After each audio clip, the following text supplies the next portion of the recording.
నిగ్రహించడం శుద్ధమైన భక్తులకి నేటికి జరుగుతుంది.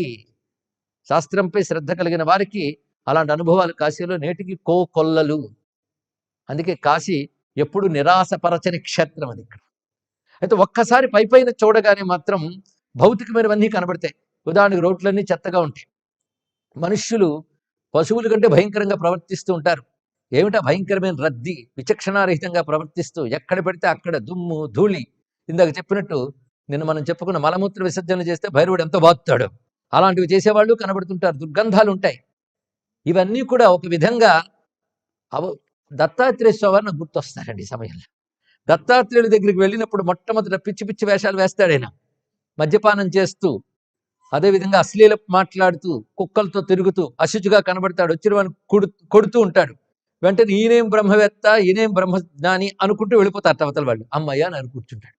అయినా సరే పట్టుపట్టి స్వామి నువ్వే దిక్కను గట్టిగా పట్టుకుంటే దత్తాత్రేయ స్వామి వారు తన అసలైన స్వరూపాన్ని చూపించి ముక్తినిస్తారు. కాశీ కూడా అలాంటిదే. ఎందుకంటే ముక్తి అంత తేలిగ్గా వస్తుందా? అందుకే పై చూపులు ఉన్నవారు పారిపోయేటట్టు ఉంటుంది కాశీ. తెలుసుకోండి. అందుకే చాలా మందికి కాశీ ఏముందండి, అంత గొప్పగా చెప్తున్నారు వెళ్ళలేరు అనేవాళ్ళు. మంచిదే, అలాగే ఉంటుంది. అలా అనుకున్న వాళ్ళు వెళ్ళవద్దు. మనం వెళ్ళకపోవడం వల్ల అక్కడ కొంత చోటు కలిసి వస్తుంది. చాలా మంది హాయిగా ఉంటారు. అలాగే కాలక్షేపపు రాయిళ్ళు, టూరిస్టుల్లో వెళ్ళేవారు కూడా కాశీకి మాత్రం వెళ్ళకండి. అందుకే సద్గురు శివానందమూర్తి గారు ఒక మాట చెప్తారు. టూరిస్ట్ ఇంట్రెస్ట్ ఉన్నటువంటి వాళ్ళు వెళ్ళకూడని చోట్లు ఏంటంటే కాశీ, బదరి, కేదార్, హిమాలయాలు. తెలుసుకునేవి తపోభూములు, తత్వభూములు, జ్ఞానభూములు, సాధన భూములు. అక్కడ పుట్టి పెరిగేవారా, వారి కర్మల గురించి మనం చర్చ చేయొద్దు.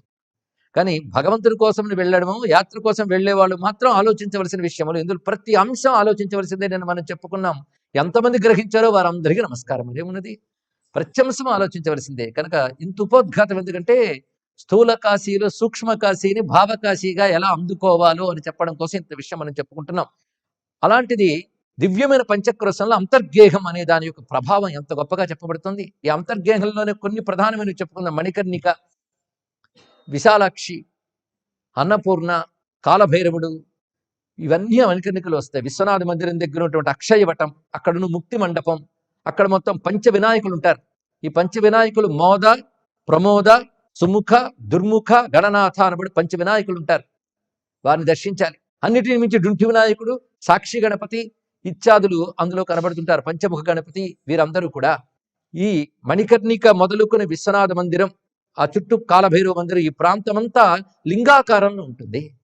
జ్యోతిర్మయమే లింగాకారం ఉంటుంది. అంటే లింగంలో లింగం అనమాట. పంచక్రోశాత్మకమైన జ్యోతిర్లింగం కాశీ అయితే అందులో అంతర్గేహం మళ్ళీ ప్రత్యేకమైనటువంటిది. దీన్ని అంతర్గేహమని, అంతర్గృహమని అంటారు. పరమేశ్వరుడు అంటారు, కాశీ అంతా నా శరీరం అయితే నా అంతరంగమే అంతర్గేహం అన్నాడు శివుడు. అలాంటిది అంతర్గేహం. అందుకే అంతర్గేహంలో ఎవడూ నివసించరాదు అని మనం చెప్పుకున్నాం. అక్కడ కానీ పొరపాటున కాలకృత్యాదులు జరిగితే వాటికి ఎలాంటి శిక్ష ఉంటుందో చెప్పుకున్నాం. అయితే భైరవుడు చేసే హింసకి ఫలితం ఏమిటి అంటే పాపం పూర్ణంగా ప్రక్షాళనమే. తర్వాత మరి జన్మించారు, కైవల్యం వస్తుంది. అది దానికి గొప్ప విశేషం. అందుకే ఆయన శిక్షిస్తాడు. అంటే శిక్షారూపంలో కారుణ్యాన్ని అందిస్తున్నాడు. కనుక కాలభైరవుడు అంటే కృపాకర్మని మర్చిపోవద్దు. అందుకే భగవత్పాదుల వారు దేవరాజ సేవ్యమాన పావనాంఘ్రి పంకజం వ్యాళయజ్ఞ సూత్రం ఇందుశేఖరం కృపాకరం నారదాది యోగి బృంద వందితం దిగంబరం కాశికాపురాధినాథ కాలభైరవం భజే. అయితే కాశీలో పాపం చేస్తే మాత్రం భయంకరమైన శిక్ష ఉంటుంది అని చెప్పుకున్నాం. కనుక ఏమైనా సరే కాశీకి వెళ్ళిపోతే ఇలా సరిపోతుంది అనుకో